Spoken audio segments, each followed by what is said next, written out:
जुल्फ़िकार साहब, जिस वक्त हम देखते हैं कि इंतखाबात का मौसम होता है, उस वक्त ये जमातें बड़े बड़े क्लेम कर रही होती हैं, वादे किए जाते हैं जी आएंगे और रिलीफ मिलेगा, लेकिन जब कोई ऐसा वक्त आता है उस वक्त ये कहा जाता है जी इस वक्त इकॉनमी की सूरत हाल ही ऐसी है कि उसको स्टेबल करने के लिए ये मामला किए जा रहे हैं, कड़े किस्म के फ़ैसले लेने पड़े, मुश्किल फ़ैसले लेने पड़े हैं।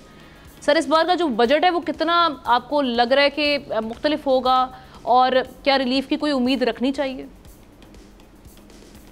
सूरत हाल को देखते हुए? देखिए, तमाम हमारे जो पैनलिस्ट हैं, मोहतरम पैनलिस्ट, उन्होंने तो सब कुछ बता दिया।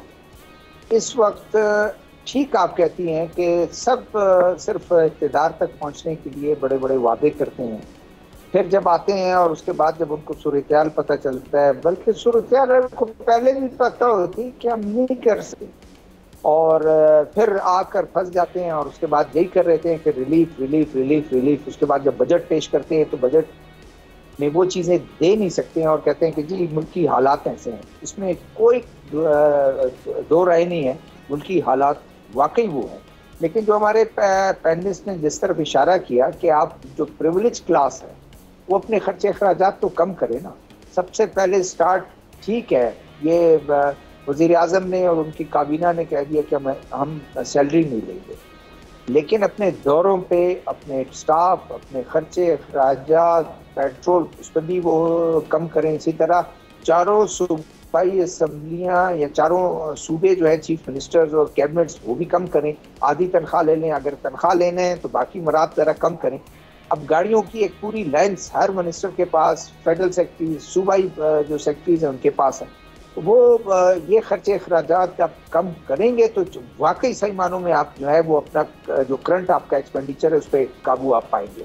अदरवाइज ये चीज़ें चलती रहेंगी। और फिर ये है कि ये बहुत अच्छा पॉइंट एहतशाम साहब ने रेज किया कि ये GST को आप 1% भी बढ़ाएंगे, उससे इनडायरेक्ट बोझ पड़ेगा आम आदमी। आपको तो आम आदमी को रिलीफ देना है।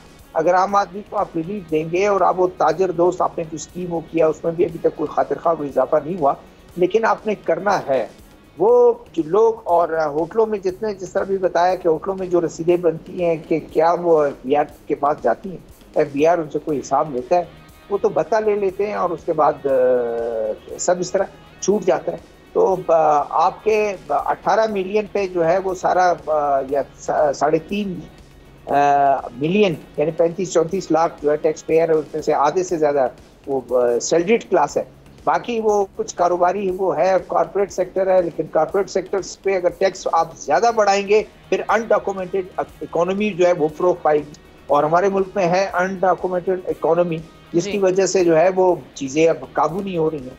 तो उन चीज़ों पर तवज्जो इनको देने की ज़रूरत है।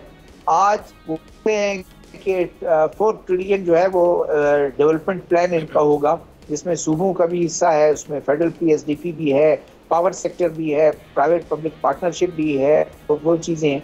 अब वो किस तरह उसको काबू करते हैं, लेकिन मुझे रिलीफ कोई ज़्यादा नज़र नहीं आता कि रिलीफ किस तरह देंगे। उनके पास कुछ नहीं है, एक तरफ IMF है, दूसरी तरफ चाइना है। चाइना को जाके जो भी इन्होंने किया, जब तक इन्वेस्टमेंट नहीं आती, जब तक कारोबार नहीं होता, जब तक चीज़ें नहीं होती, लेकिन ये है कि मुश्किल है, बहुत मुश्किल है। सब्सक्राइब करें और बेल दबाएं ताकि कोई खबर रह न जाए।